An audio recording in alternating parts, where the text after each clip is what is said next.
Costco sells stuff so cheap it almost seems like they're losing money on purpose.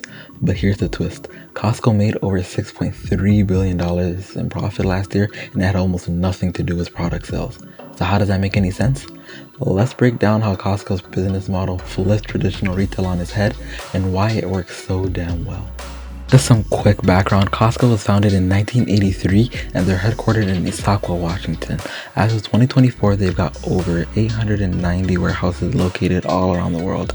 They brought in over $242 billion in profit last year, and out of that, just over $6.3 billion in profit.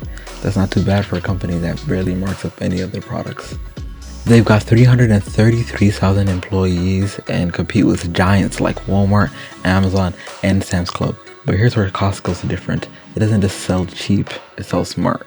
Costco's secret weapon? It's not in their carts, it's in their memberships. They've got 76.2 million paid members, and 35 million of those are executive members, meaning they pay $130 a year just to be able to shop at Costco. That alone brings in billions in high margin recurring revenue. In fact, a huge chunk of Costco's profits comes entirely from membership fees. So technically, Costco could break even on every product it sells and still be profitable due to their memberships. And get this, the renewal rates in the US and Canada is over 92.9%. That is wild.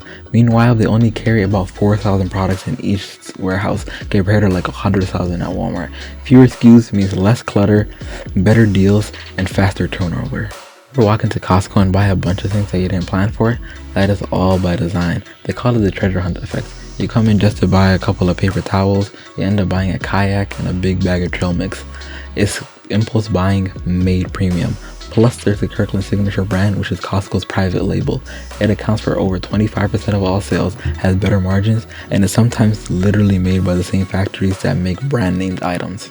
Forget about their employees. In 2024, the average hourly wage for Costco in the US was around $31 an hour. That's way above retail average. Their employee retention rate, 93% for people who have been there for at least a year. That is building loyalty from within. It's not all smooth sailing. Costco still lags when it comes to e-commerce. In 2024, only 7% of all sales came from online. Compared to Amazon, that's peanuts. They're also super dependent on US and Canadian sales. 86% of all revenue came from the United States and Canada in 2024. And in the US, California alone made up 27% of domestic sales. That's a lot of eggs in very few baskets. And with razor thin margins on goods, they're very sensitive to things like wage increases, inflation, and supply chain issues. Basically anything that cuts into their operation costs. Here's what you can take away from Costco's playbook and why it is genius if you're into business strategy. So first, recurring revenue beats everything. Products sell once, but memberships pay year after year. Second, trust is currency. People believe Costco has the best deals, so they don't even try to price check. Third, simplicity scales. Limited SKUs, no frills, no fluff, helps them be consistent when they're executing. Lastly, they're not trying to be cool, they're trying to be consistent, and that's why it works. What do you guys want me to break down next in the comments? And don't forget to like and subscribe for more videos.